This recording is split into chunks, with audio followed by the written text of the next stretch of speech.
Assalamualaikum warahmatullahi wabarakatuh. Saya Nuraina Aisyah binti Isani. Nombor kad matriks KID 25050450. Tajuk yang ingin saya bentangkan hari ini ialah berwudu. Yang pertama, mari kita lihat pengenalan berwudu. Wudu ialah salah satu amalan dalam Islam untuk menyucikan diri daripada hadas kecil sebelum memulakan ibadah. Ia juga dilakukan dengan membasuh anggota-anggota tertentu mengikut tertib yang telah ditetapkan. Ia bukan sahaja membersihkan fizikal, malah ia juga membersihkan jiwa dan mendidik seseorang untuk menjaga kebersihan. Seterusnya, saya akan membentangkan tentang latar belakang masalah.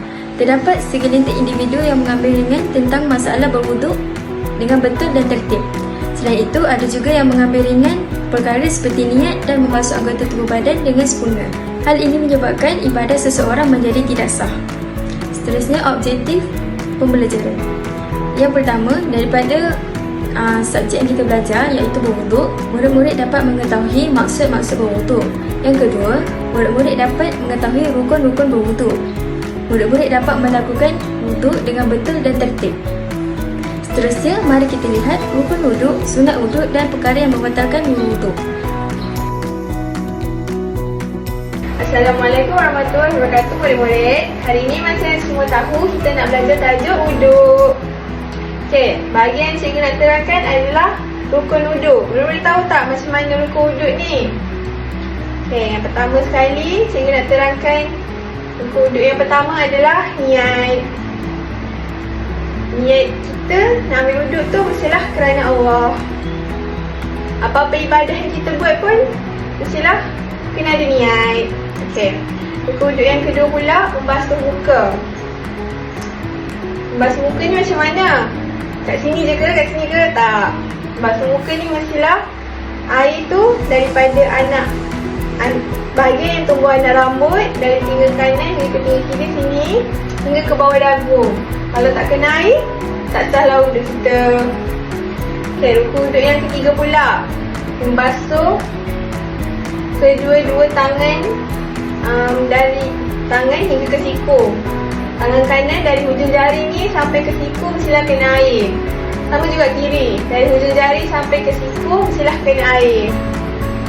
Rukun wuduk yang keempat pula menyapu sebahagian kepala. Menyapu sebahagian kepala ni guna air lah.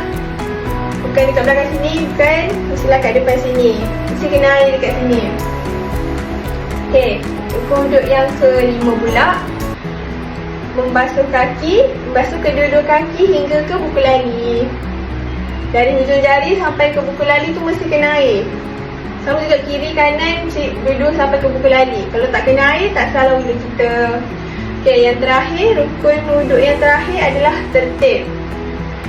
Tertib ni mestilah mengikut turutan daripada niat sampailah membasuh kaki. Tak boleh tiba-tiba yang pertama tu kita nak terus basuh sebahagian kepala ni. Mestilah start daripada niat. Lepas tu basuh muka, basuh kedua-dua tangan hingga ke siku. Yang keempat tu pula menyapu sebahagian kepala.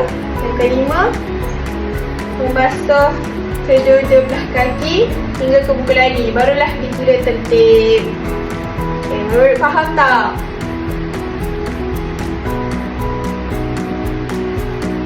Saya harap semua faham lah. Okay, sekian, terima kasih. Assalamualaikum warahmatullahi wabarakatuh. Nama saya Saidatul Insyirah binti Rashidi. Nombor kad matriks KID 2505045054. Okey murid-murid, sebelum kita mula, cuba angkat tangan. Siapa yang rasa dia ambil wuduk paling betul setiap hari? Saya. Yakin ke tu? Yakin. Okey, sebenarnya ada beberapa perkara sunat dalam wuduk yang ramai orang tak tahu.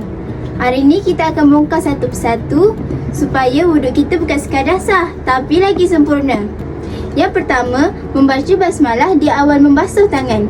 Yang kedua, membasuh kedua telapak tangan hingga ke pergelangan tangan. Yang ketiga, berkumur-kumur. Yang keempat, istinsyak, iaitu memasukkan air ke dalam hidung. Yang kelima, menyapu ke seluruh kepala. Yang keenam, menyapu kedua telinga secara zahir dan batin. Yang ketujuh, menyelati janggut. Yang ke-8, menyelati semua anak jari kedua-dua tangan dan kaki. Yang ke-9, mendahului tangan dan kaki yang di sebelah kanan.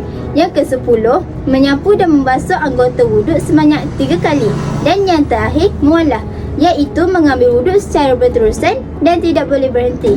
Murid-murid semua boleh faham? Faham.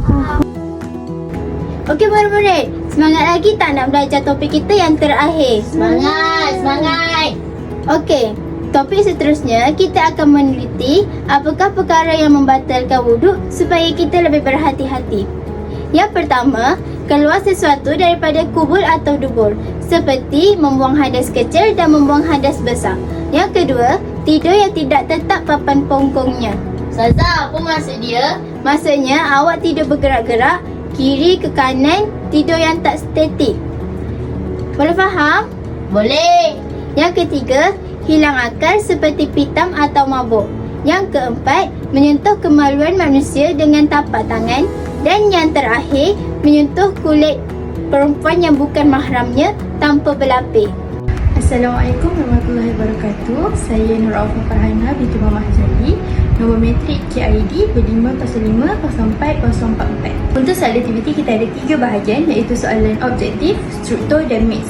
Untuk soalan objektif kita terbahagi kepada 3 soalan. Kalau soalan struktur kita ada 2 bahagian dan juga soalan mix hanya 1 sahaja. Seterusnya kita akan pergi soalan objektif yang pertama, iaitu berapakah bilangan rukun wuduk. Seterusnya kita akan pergi kepada soalan yang kedua, iaitu berikan contoh rukun wuduk. Soalan yang ketiga pula, semua di bawah ialah contoh sunat wuduk kecuali. Selesai 3 soalan objektif, kita kembali ke menu dan jawab soalan struktur pula. Seterusnya kita akan pergi ke soalan struktur, mengisi tempat kosong dengan jawapan yang betul. Soalan yang pertama, membasuh tangan hingga ke. Soalan yang kedua pula, mendahului tangan dan kaki di sebelah. Selesai sudah soalan struktur, mari kita kembali ke menu dan menjawab soalan miss yang terakhir. Soalannya ialah perkara yang membatalkan wuduk. Yang pertama, hilang akal dan yang kedua, makan. Pilih jawapan yang betul. Selesai sudah soalan aktiviti kita. Terima kasih kerana menjawab. Tahniah.